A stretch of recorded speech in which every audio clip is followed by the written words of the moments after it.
अस्सलाम वालेकुम। Video number 1 में हमने ये तो तय कर लिया था कि इंग्लिश प्रोनंसिएशन इंग्लिश स्पेलिंग्स पे डिपेंड नहीं कर रही होती, बल्कि इंग्लिश साउंड्स पे डिपेंड कर रही होती है। इसको थोड़ा-सा रिवाइज़ अगर करना हो तो मैं थोड़ा-सा आपको एग्ज़ाम्पल दे देता हूँ। सपोज़ करते हैं हम ये लिख देते हैं वेट। अब हमने इसको वेट क्यों पढ़ा है? ये हमने स्पेलिंग की बेस पे नहीं डिसाइड किया, जैसे WET वेट, बल्कि ये नीचे जो प्रोनंसिएशन है और प्रोनंसिएशन में ये नीचे जो स्लांटिंग लाइंस हैं, ये जो स्लैशेस ही हैं, इनके अंदर ये जो लेटर्स नज़र आ रहे हैं यानी सिंबल्स नज़र आ रहे हैं, ये एक्चुअल में साउंड्स हैं। जब भी स्लांटिंग लाइंस हों तो उनके दरमियान में सिंबल्स लिखे जाएँ तो उनको हम उनकी आवाज़ से जानते हैं, यानी कि उनकी आवाज़ से हमारा कंसर्न होता है। जैसे ये डब्ल्यू है ना, तो डब्ल्यू इसका नेम है, चूँकि यह यहाँ पे एक सिंबल है और ये स्लांटिंग लाइंस है, तो इसका मतलब है हमने यहाँ पे इसकी साउंड को देखना है। तो इसकी साउंड क्या है? व। आगे एट, वेट, तो ये क्या है? वेट है। अब वेट में हमने ये स्लांटिंग लाइंस के अंदर फोनेटिक ट्रांसक्रिप्शन को देखा, यानी साउंड्स को देखा। तो ये साउंड्स के लिए एक टर्म यूज़ होती है जिसको हम फ़नीम बोलते हैं।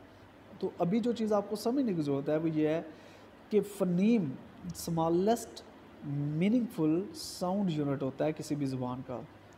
Smallest meaningful sound unit of a language. Suppose करते हैं वेट है, तो वेट को आगे हम कितने साउंड्स में डिवाइड कर सकते हैं? व, एट, वेट। तो ये तीनों के तीनों फ़नीम है।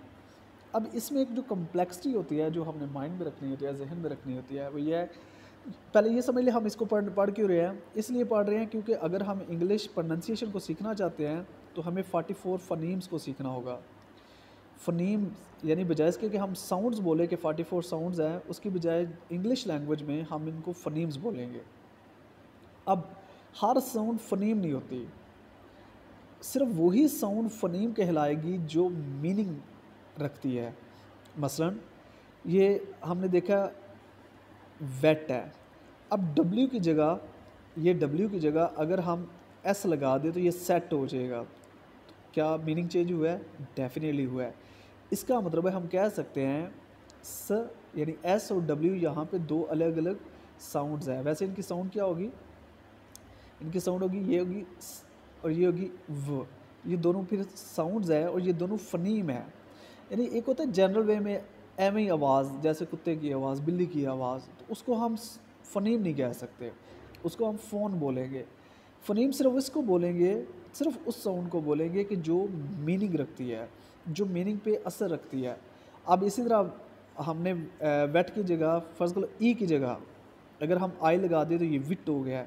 अब इसका मतलब है कि ई और आई, यानी कि ये जो साउंड्स है, जो पहले ए थी और ये जो ई साउंड है, ये दोनों के दोनों फ़नीम्स हैं।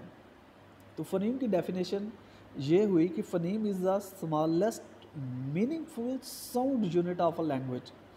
किसी भी ज़ुबान का ये मीनिंगफुल साउंड यूनिट होता है, लेकिन ये स्मॉलेस्ट होता है। यानी एक वर्ड को प्रोनाउंस करने के लिए पहले उसके साउंड्स देखेंगे, तो जितनी साउंड्स उसमें निकलेंगी वो सारी फ़नीम्स होंगी। लेकिन फ़नीम का क्राइटेरिया ये होगा कि ये मीनिंगफुल होना चाहिए। अस्सलाम वालेकुम।